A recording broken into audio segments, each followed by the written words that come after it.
I remember I was crying to my husband and saying, what are we doing wrong here? Why is this getting worse and not better? I thought that I had gentle parenting figured out. I thought I had respectful parenting figured out until I had my second baby, and my oldest went through this intense phase for almost a year of pushing him and hitting him and being just kind of generally over aggressive towards the baby. And I know I'm not the only one who deals with this, because I get questions every single day from you on my platforms asking me about toddlers and handling baby siblings, or toddlers pushing their siblings or other kids.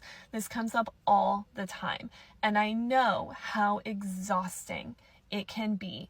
And the thing is, if you are trying to approach this and get your toddler to stop hitting, whether it's the baby or other kids, you're doing things over and over, you're kind of overreacting, you're yelling, you're pulling them aside, you're trying all these different things, and it's not getting better, it's going to keep getting worse. I say that from experience because I really was trying to figure out for so long how to get my toddler not to push or hit her little brother.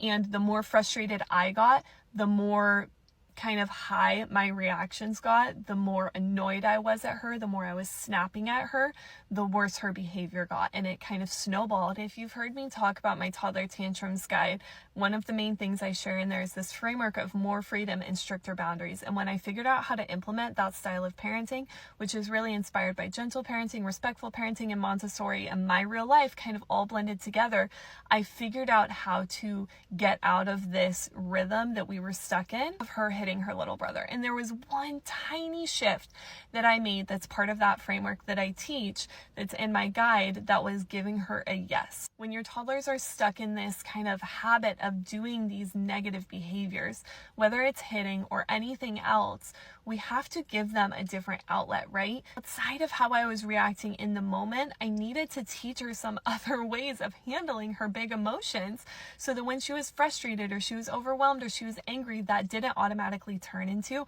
her smacking her little brother or pushing him over, right?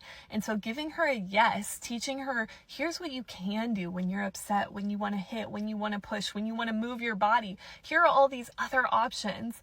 That helped so much, because then in the moment she had started to build that muscle memory kind of here's what else I can do besides hitting my little brother. So if you're stuck in this loop of having your toddler do something like hitting the baby over and over again, that's exactly what my toddler tantrums guide is here to help.